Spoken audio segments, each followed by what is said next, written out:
my YouTube citizens, my name is Sweetie Hero and welcome to this analysis video about the knockout stage of the 2018 FIFA World Cup.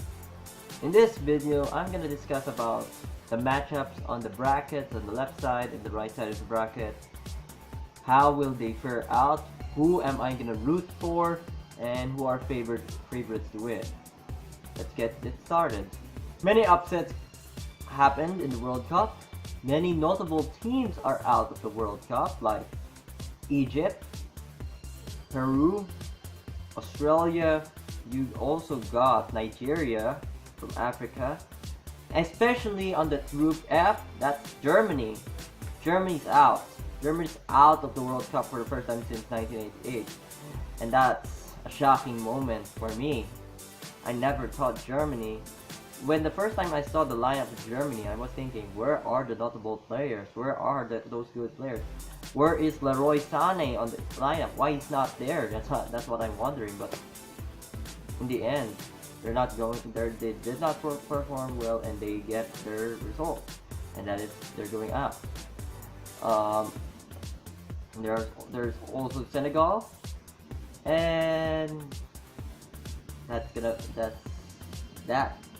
And Costa Rica, that unusual quarterfinalist. They are also out of the World Cup, which is also unusual. So I think this is gonna be a very tight matchup. And what is most notable here is that there is no African presence in the knockout stage, and that is for the first time since 1982. So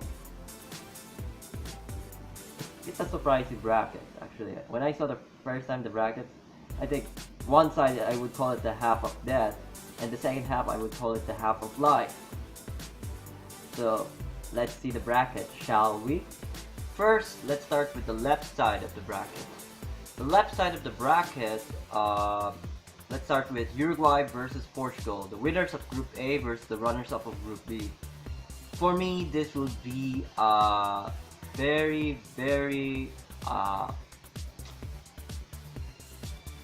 comparable teams here. One is a very team overall. It's okay.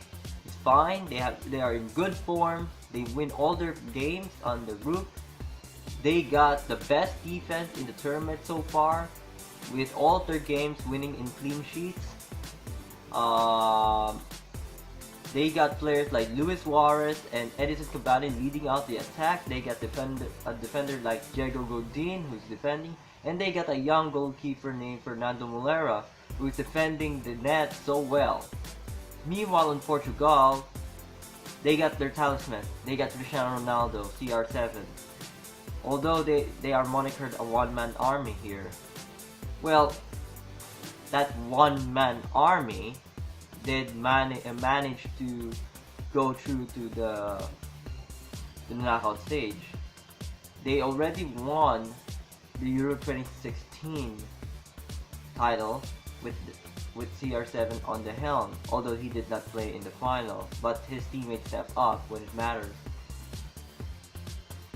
It's about good team composition versus experience in clutch moments. I could say that Uruguay would be favored for this, but I'm gonna root for Portugal because I think time and time again they hang on and they still manage to win in the end. So I'm gonna choose Portugal, but it's gonna be close. It's gonna be maybe 2-1 or 3-2. That's my scoreline there. Now let's go down and go for France versus Argentina. Well, there's only one statement I could say this. It all depends on the form that Argentina is gonna show on the game. If Argentina is going back to their original form where they are connecting with their shots, they're scoring goals, Messi scoring goals, others stepping up, I could say that Argentina is gonna win this against France, because France, I think they're kind of enigma in this tournament so far. Yes, they do win those two games, but those are close games. They even just got a draw against Denmark. So I'm not sure about the composition of France yet. They're good, but I'm not saying they could smash Argentina out. It just depends on the form Argentina is showing. If they're in bad form, France is gonna win it. No question. So for me, I'm gonna favor France here, and I'm also gonna choose France. Although I like Messi a lot, but France, I think they have the edge here. Scoreline, maybe 3-1. Next one. The winners of Group E versus the runners-up of Group F. It is the grudge match between Brazil and Mexico. These two have met in the World Cup 4 years ago, and that ended up with a draw.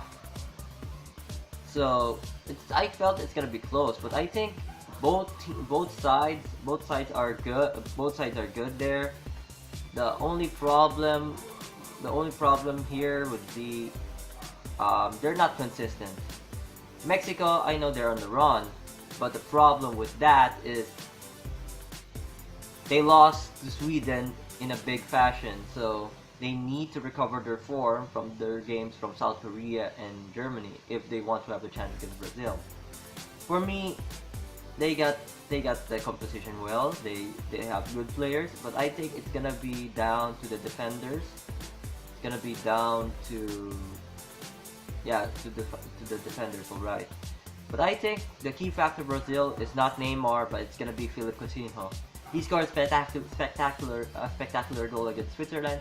He also scored the turning point. They scored the goal that turns the game around for Brazil in the Costa Rica game. I think Philippe Coutinho will be the X factor of Brazil in this World Cup and not Neymar. Neymar, I think he's still limping out.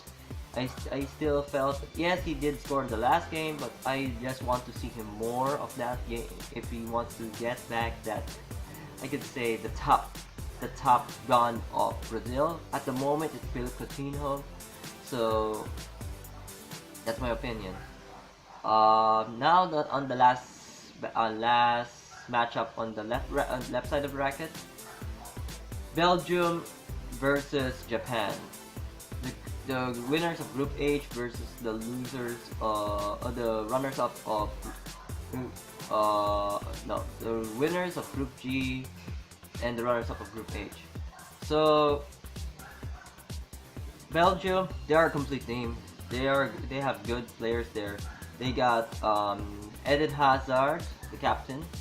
You got Romelu Lukaku, the striker. You got Kevin De Bruyne, who could score more, who could score goals and who could pass. They also got midfielders as well.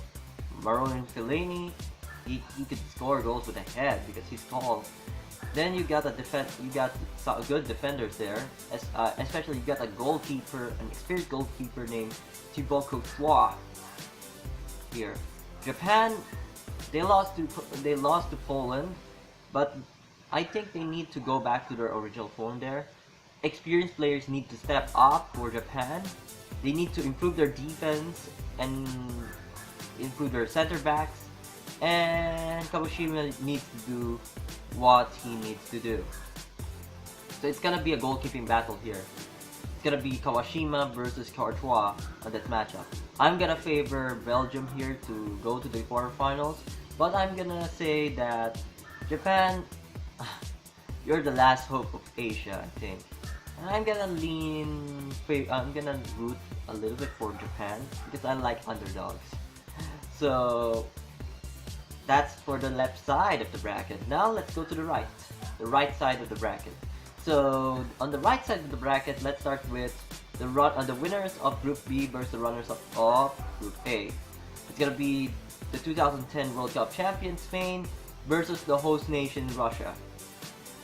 I could say that Spain would be heavily favored to win here. Their attacking style is fluid. They got Diego Costa on the front. You got Sergio Ramos, Gerald Piqué on the back. You got good midfielders there as well. You also got experienced players like Iniesta. So, and you got arguably the world's #1 goalkeeper at the moment, David De Gea. So this is a complete team. And for Russia, they need to find another solution to their counter-attacking style, because Uruguay has found the answer to their style. They use a different formation, a 3-5-2, to counter to deflect any attacking balls feeding to the attackers, going to the front. That's why they put more midfielders in the middle. So I can say that defense is gonna be key. Russia should, those 2 goals from their loss against Uruguay are errors from the team. I think they need to reduce those errors. Igor Akinfeev must step up in the net. Center back should step up as well. They need to find another solution here, because Spain's tiki-taka style focuses on possession, and that may frustrate Russia. I think Spain's gonna be winning this. I think it's gonna be 3-0. But if Russia has a chance, they should go for the crowd. They should need the help with the crowd, and they need to defend the tiki-taka, I think. But that's the style. But anyway, let's go down to the next matchup. Winners of Group D versus the runners-up of Group C. It's gonna be Croatia versus Denmark. This matchup, Croatia's a very good team. They got an attacker like Mario Mandzukic. You get a midfielder like Luka Modric and Ivan Rakitic, and you get a defender. You got good defenders there on the back, which is wow. Anyway, this team, I could say, they are not called the golden generation of Croatia for nothing. They have beaten big teams like Argentina 3-0. For Denmark, I think the key factor here would be the defense, especially the goalkeeper, Kasper Schmeichel. He did a great job against France, forcing them to draw with them 0-0. If Kasper Schmeichel will do that and go to the late game, I think Denmark will have a chance. But overall, I'm gonna favor Croatia here. It's gonna be 2-0 or 1-0, I think, but it's gonna be favored. But Denmark would still have a chance here. Anyway, next matchup is gonna be the winners of Group F versus the runners-up of Group E. It's gonna be Sweden versus Switzerland. This is a unique matchup that I could see. From all the matchups I see on the bracket, it is the most unique matchup. These 2 teams have not been in the knockout stage, I think, for quite a while. I think Sweden, I can say this is one of the strongest lineup Sweden has ever had. It seems that even without Zlatan Ibrahimovic, they seem to become more stronger. They have beaten giants like the Netherlands. They have beaten Italy. They eliminated those 2. They have eliminated Germany. And they have beaten France in the French days. So this team should not be underestimated. They got a defender like Victor Lindelof. They got a good goalkeeper like Olsen. And for Switzerland, they got Granit Xhaka and Xherdan Shaqiri, who can strike, who can be clutch if they use it effectively. For me, I think it's gonna be close one. I think it's gonna be Sweden 2-1. It's gonna be historically Sweden there. And lastly, the last matchup, it's gonna be England versus. It's gonna be. Yeah, the winners of Group H versus the runners of Group G. It's gonna be Colombia versus England. This is another thing about the what ifs, and it all depends. Because I'm gonna say this. This matchup will depend if James Rodriguez will be healthy. If he is, that that three attacking core of Colombia. You got James Rodriguez, Juan Cuadrado, and Radamel Falcao as the striker. Those three can strike anyone down. You got a good goalkeeper in David Ospina, and they come back from third to first in the last day, which is an impressive feat. For England, I don't know if it's a tactic or strategy that they lose to Belgium so that they could get the safer part of the bracket, but no matter what, it's a must win for England here. They are young, but they're quite inexperienced still. But I think this is one of the great achievements, going to the knockout stage after being embarrassed 4 years ago for not going to the knockout stage. That's a good feat for Gareth Southgate. I think if they win this matchup against Colombia, they could go all the way up to the final. I believe that. So for me, Colombia would be favored for this, but I think it's gonna be a close one. But I'm gonna root for England here because I'm an English fan.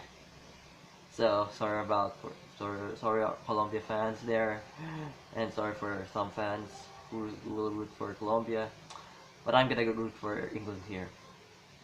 So that's gonna be it. That's the bracket. That's gonna be my round of 16 bracket. I'm gonna make another video for the quarterfinal bracket soon. So make sure you tune in for more videos, guys. So that's about it. Thank you so much for watching this analysis video on the round of 16 bracket of the World Cup, and I'll see you guys soon. This is PT Hero here, signing off.